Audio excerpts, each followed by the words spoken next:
নমস্কার, কেমন আছেন সবাই? রূপকথার নতুন একটি ব্লগে আপনাদেরকে অনেক স্বাগত জানাই। কটা দিন ধরে শরীরটা আমার একদমই ভালো না। আপনারা অনেকেই জিজ্ঞাসা করেছেন যে দিদি আপনার কি হয়েছে, আপনি এখন কেমন আছেন। এমনকি আমার ইনস্টাগ্রামেও কিন্তু অনেকেই আমাকে জিজ্ঞাসা করেছেন যে দিদি এখন আপনি কেমন আছেন। এখন আমি ভালো আছি, তবে কথা বলতে গেলে না একটু কষ্ট হচ্ছে, একটু দমের প্রবলেম হচ্ছে। জানি না কেন। শুক্রবার দিন ডাক্তার দেখানোর ডেট আছে, তো সেই দিন যাব ডাক্তার দেখাতে।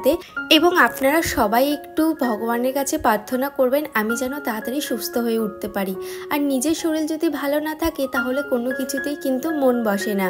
আর আমি ব্লগ যেহেতু বানাতে পারছিলাম না, সেজন্য আরও ভিতরে ভিতরে যেন আমার কষ্টটা বাড়ছিল। আর যতই কষ্ট হোক, ব্লগ তো আমাকে বানাতেই হবে, আমার বন্ধুরা আমার জন্য অপেক্ষা করে, তাই না? তো যাই হোক, চলো আজকে দিনটা শুরু করা যাক। সকালে উঠেই আমি কিন্তু খেয়ে নিচ্ছি লেবু আর মধু। এতে কিন্তু পেটের সমস্ত সমস্যার সমাধান হয়ে যায়। তো এটা একটু খালি পেটে খেয়ে নিচ্ছি। আর এখন না শরীরটা একটু ভালো আছে, শুধু না আমি একটা না কথা বলতে পারছি না। আমি একটু থেমে থেমেই কথা বলবো। আজকের ভয়েস ওভারটা হয়তো একটু অন্যরকম হতে পারে, প্লিজ একটু অ্যাডজাস্ট করে নিও। আর আমার ব্লগে যদি চা না থাকে তাহলে অনেকেই এই চায়ের ক্লিপসগুলো কিন্তু মিস করেন। তো সেই জন্য ভাবলাম আজকে যখন চা খাচ্ছি, চায়ের ভিডিওটাও আপনাদের সাথে শেয়ার করি। তো এই চাটা কিন্তু সকালবেলা আমার জাস্ট একটা শান্তির জায়গা। এই চা খাবো, বসে বাইরের প্রকৃতি দেখবো, এইটুকু সময় কিন্তু আমাকে দিতেই হবে সংসারে হাজার ব্যস্ততার মাঝেও। আর যেদিন চায়ের ক্লিপসগুলো আমি নিই না, সেদিন আমার চা খেতেও ভালো লাগে না। মনে হয় কি যেন একটা করিনি, কি যেন একটা দেখাইনি। যাই হোক, এদিকে আসলাম, সমস্ত যা বাসন ছিল সেগুলোকে তুলে নেব। আর আগের ব্লগের কারোরই কমেন্ট আমি পড়তে পারিনি, কারণ আমি ফার্স্ট পেমেন্টের ভিডিওটা করেছিলাম। তো ফার্স্ট পেমেন্টের ভিডিওর মধ্যে না আর আপনাদের কমেন্টগুলো পড়া হয়নি, সেজন্য ভাবলাম আজকে আপনাদের কমেন্টগুলো পড়বো। আর এমনকি আমি কিন্তু রিপ্লাইও করিনি, মানে শরীরটা এতটাই খারাপ ছিল যে আমি শুধু হার্ট চিহ্ন দিয়েই চলে গেছিলাম, কোনো রকম রিপ্লাই করিনি এই ফার্স্ট টাইম। তো আশা করছি যত তাড়াতাড়ি হোক আমি আপনাদের রিপ্লাইগুলো দিয়ে দেবো। আর একটা কথা কি জানেন তো, আপনারা আমাকে যে জিজ্ঞাসা করেন যে দিদি কি হয়েছে, আপনি ভিডিও কেন দিচ্ছেন না, সত্যি মানে নিজের আপনজন এমনই আছে যে তারা তো জিজ্ঞাসা করেই না যে কি হয়েছে। আর আপনারা দেখুন কত দূরের মানুষ হয়েও আমার কত আপন হয়ে গেছেন। তো আমার ভীষণ ভালো লাগে। আর এটা ভেবেই ভালো লাগে যে আমাকে জিজ্ঞাসা করার মতন বা আমার খোঁজ নেওয়ার মতন এখন কিন্তু অনেক মানুষ আছে। আর আমার এই পরিবারটা আছে আমার পাশে। তো এটা ভেবে না এখন মনে শান্তি লাগে যে আমার কিছু হলেও কেউ না কেউ আমার পরিবার থেকে আমার ঠিক খোঁজ নেবে। তো চলুন আজকের কমেন্টগুলো পড়া যাক। তো মৌ দে দিদিভাই আমাকে কমেন্ট করেছে, তোমার বাড়ি কোথায়? আমার নাম মৌ। হাই মৌ, কেমন আছো? অবশ্যই কমেন্টে জানিও। আর আমার বাড়ি হচ্ছে বসিরহাটে। সিক্রেট ব্লগার তাইবা দিদিভাই আমাকে কমেন্ট করেছে, দিদি আর একটা প্রশ্ন ছিল, আমি শর্ট ভিডিওগুলোতে 400 করে ভিউজ এসে দাঁড়িয়ে যাচ্ছে কেন বলো তো? তুমি শর্টস ভিডিও যখনই বানাবে না রেগুলার দেওয়ার চেষ্টা করবে এবং ভিড় না আস্তে আস্তে আসবে। আর আমার কথাগুলো একটু জড়িয়ে যেতে পারে, তো একটু অ্যাডজাস্ট করে নিও। ভিউগুলো না একটু ধীরে ধীরে আসবে। আর ভিউয়ের পিছনে যদি তুমি পড়ে থাকো তাহলে কিন্তু তুমি তোমার কাজে ফোকাস করতে পারবে না। তুমি তোমার কাজটাকে ভালোভাবে করো, তুমি তোমার 100-এ 100 দেওয়ার চেষ্টা করো, ঠিক ভিউ চলে আসবে। এটা নিয়ে একদমই টেনশন করার কিছু নেই, ভিউ কিন্তু আপ ডাউন হতেই থাকে। স্বপ্ন রঙিন দিদিভাই আমাকে কমেন্ট করেছে, দিদি তুমি যখন কাজগুলো খুব কাছ থেকে দেখাও তখন কি তুমি ছোট ট্রাইপড ইউজ করো নাকি বড় ট্রাইপড? প্লিজ আনসারটা দেবে নেক্সট ব্লগে। হ্যাঁ অবশ্যই দেবো, কেন দেবো না। হ্যাঁ আমার কিন্তু একটা ছোট হ্যান্ড ট্রাইপড আছে, তবে আমি কিন্তু সেটা খুব কমই ইউজ করি। আমি যখনই কাছ থেকে কিছু দেখাই বা দূর থেকে কিছু দেখাই সব কিন্তু আমার বড় ট্রাইপডে রেখেই দেখাই।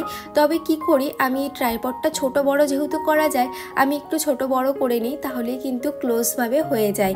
আর আমি যখন ক্লোজভাবে দেখাই আমি কিন্তু একদম ক্যামেরার সামনে আমার কাজটাকে প্রেজেন্ট করি, সেই জন্যই আপনারা মনে করেছেন হয়তো আমি ছোট ট্রাইপডে ইউজ করি। না একদমই না, ছোট ট্রাইপডটা আছে, তবে ওটাতে না আমি খুব একটা কমফোর্টেবল না, সেই জন্য না আমার ওটাতে না হয়ে ওঠে না। আর সংসারে হাজার কাজের মধ্যেও না ওই বারবার ট্রাইপড চেঞ্জ করাটা আমার ঠিক মানে পেরে উঠি না আর কি। আর এখানে আমি আজকে ইউজ করছি আগারোর ক্যাস্টর আয়রন কড়াইটা, ভীষণ ভালো এটা, আপনারা নিতে পারেন, আমার ডেসক্রিপশানে লিঙ্ক দেওয়া আছে। আর এর ভিতরেই কিন্তু আজকে রান্নাটা করব। দেখুন এখানে আমার বাঁধাকপি আর আলুটা সিদ্ধ করে নিয়েছি, এরপর এর ভিতরে ডাল করে নেব। আর এটা যেহেতু অনেকটাই বড়, আপনার নাড়তে কিন্তু কোনো রকম অসুবিধা হবে না।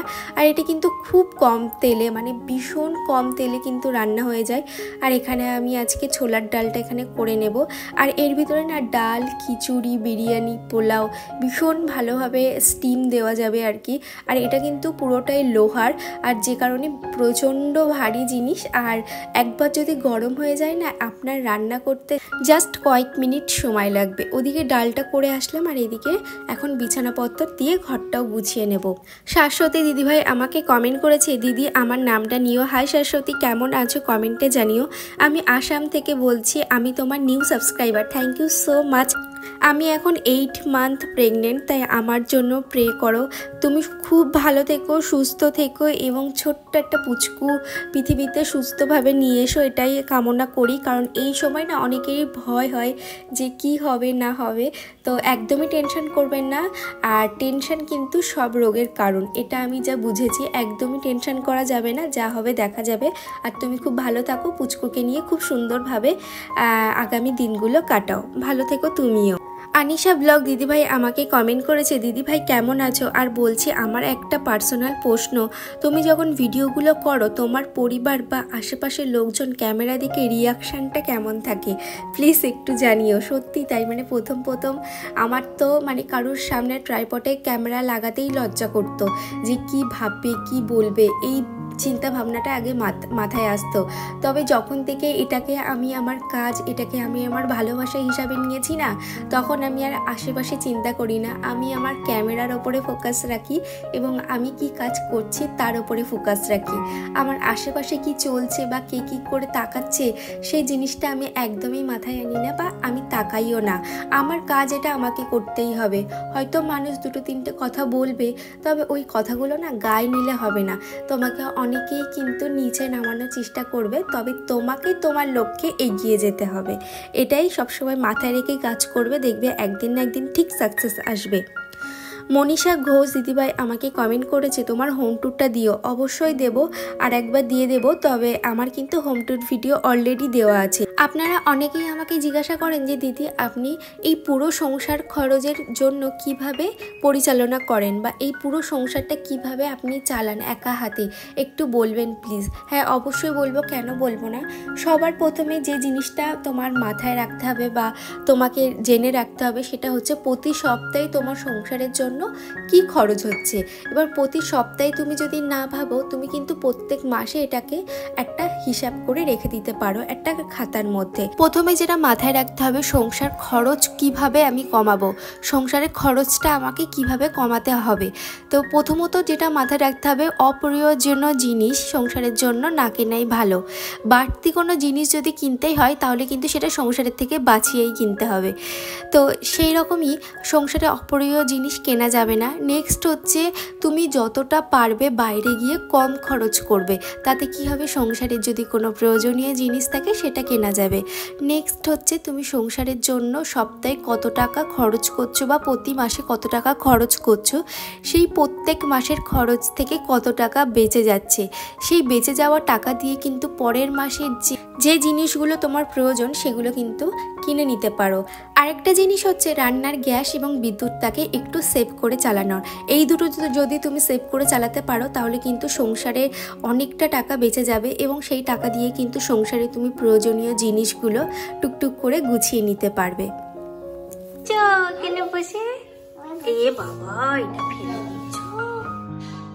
এইবারে বাবা বকবে তোমাকে।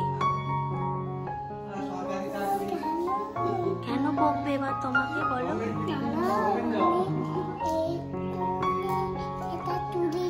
আচ্ছা তুলতে হবে না, রাখো, আমি তুলে দেবো,